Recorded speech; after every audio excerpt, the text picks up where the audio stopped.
that there will be a transition from what is this age and the restoration of everything in this age and what God's intends for the ages to come.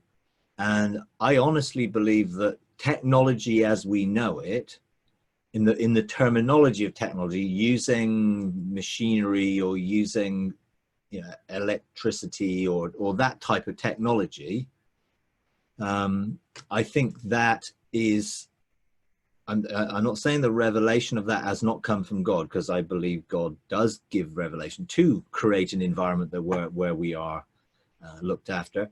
I just believe it's transitionary into when we don't need it, you know, and when we are able to do with the mind what technology does through that science and everything else.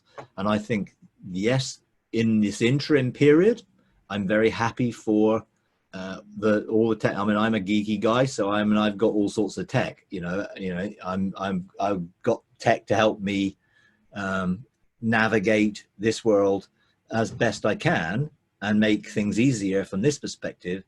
And I'm not against technology in the slightest. I embrace it fully. I like to redeem its use and use it obviously for the kingdom.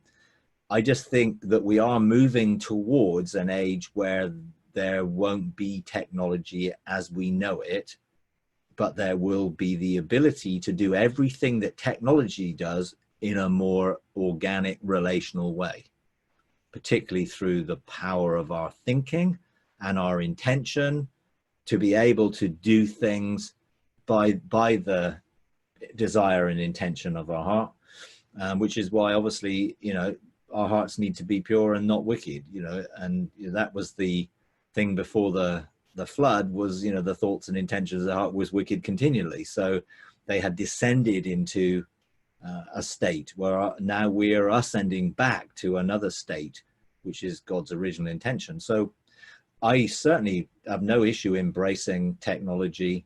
I think it's transitory, I think, but who knows how long that will be, and who knows whether that is this age or that is ages to come in which we will be that.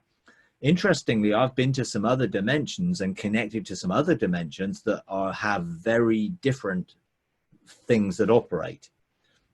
And that, again, is quite difficult because you don't have a grid for some of how things operate, but in your spirit, you resonate with it. I mean, I've been into the Discovery House in the realms of the 12 chancellors' houses, and I have seen things which are there to be discovered, and they're not just blueprints for us to build, but they are abilities for us to command, which are for the ages to come, but also more for this age. And I think there are people like Tesla who seem to have the creative connection to God, you know, even though he may not have, in a sense, had a relationship with God as we would know it. I do believe that he was able to tune into some of the thoughts of God, and his idea for gridless, wireless everything, I think, is more where it's going. And I do believe we're moving to a wireless age, and therefore, you know, a more something that you can't just see as technology, but the way everything gets communicated and whatever. I mean, teleportation, quantum teleportation is already happening. They're not transporting people yet that I know of, but they're certainly transporting molecules and particles from one place to another instantly.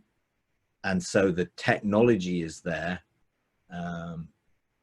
which is spooky, you know, and this is what Einstein said, you know, this quantum stuff is spooky. It's like, it doesn't obey the normal scientific methods or anything else. So yeah, I think we're in for a very interesting journey, hopefully towards the fullness of what God always intended for that to be. And I'm not sure it had quite such an mechanical way of being, more of an organic dwelling within creation in harmony. And I remember being in the Father's garden in the realms of heaven and just being, you know, and just feeling so at one with everything being.